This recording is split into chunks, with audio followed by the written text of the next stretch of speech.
Potatoes are spiraled, then dipped in a spiced chickpea batter and then deep fried till crispy.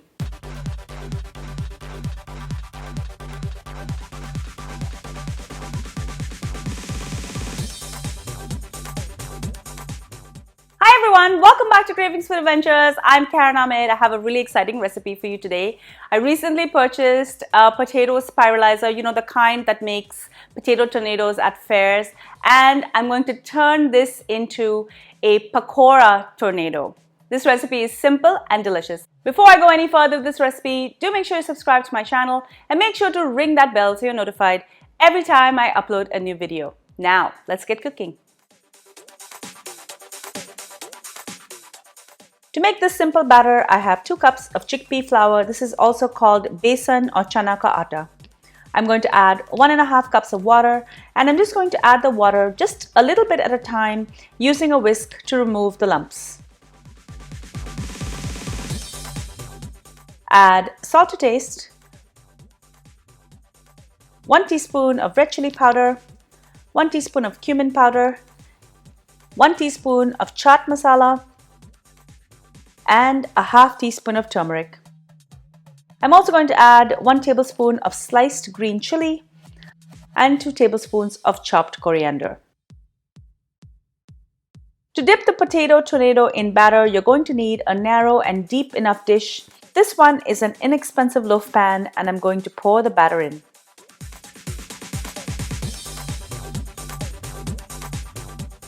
Now for the potatoes. You can totally do this by hand, although I'm not very good at this. I like to use a metal skewer first to go right through the potato.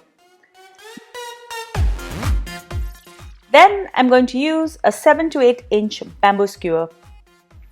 You can use any kind of potato that you like, but I like to make sure they're about 2 to 3 inches tall. If they are any longer, they won't fit the skewer, and they won't fit your wok or the karahi when you fry them. Using a small sharp paring knife, carefully cut right through the potato, right up to the skewer, and keep slicing in a diagonal but spiral fashion.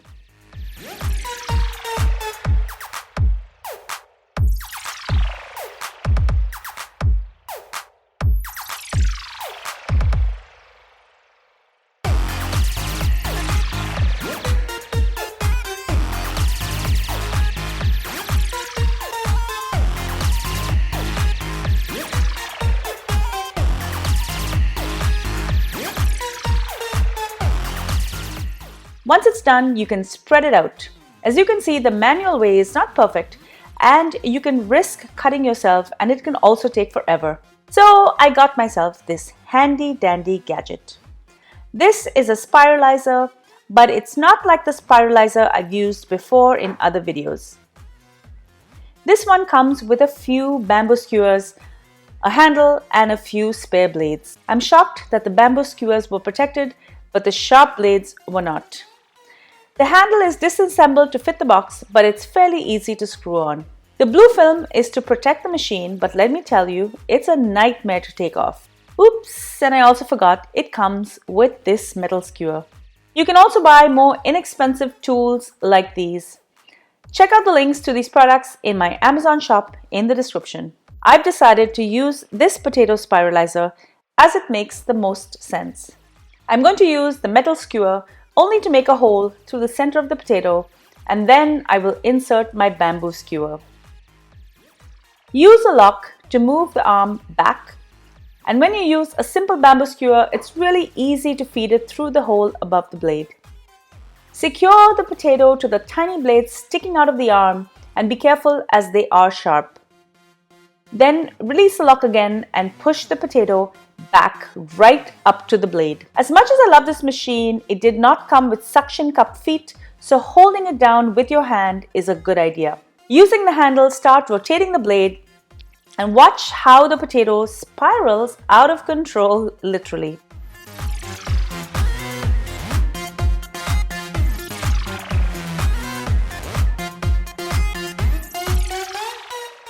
And if you've ever played with a slinky, this is what it looks like. If you've ever had this at the fair, you will notice that it is about half the size.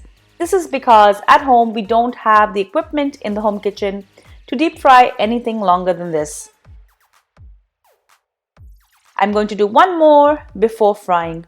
Typically, I will spiralize the potatoes and fry them at the same time to avoid the potatoes browning.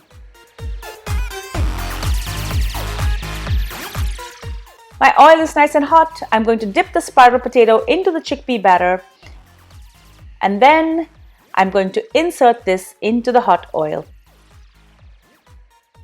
Using metal tongs, it's easy to keep the potato spirals separate as they fry. These will need about 5 to 7 minutes to cook and a bit longer if you want them crispier.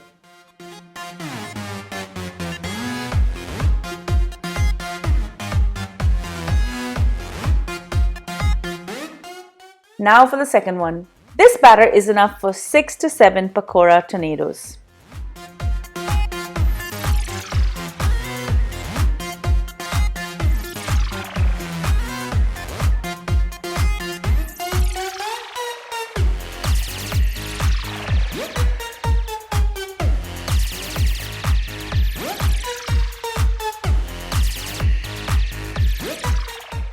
When they're out of the hot oil, I like to sprinkle them with chili powder and chaat masala and some chopped coriander.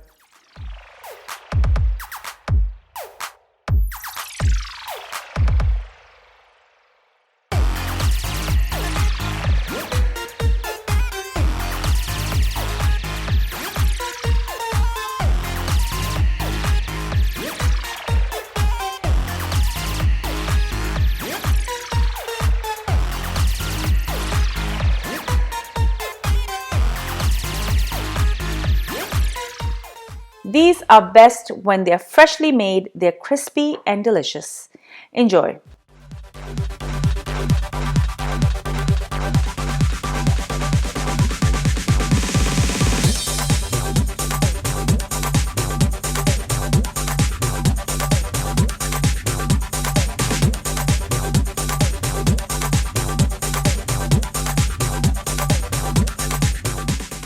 Thank you so much for joining me on Cravings Adventures. I hope you enjoyed this delicious recipe for pakora tornado. It's such a great idea and kids and adults alike love it.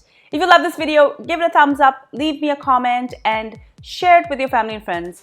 And make sure that you're subscribed to my channel as well as you've rung the bell to be notified every time I upload a new video. And for fun, be sure to follow me behind the scenes on all of my social channels. I'm on Facebook, Instagram, Pinterest, and Twitter.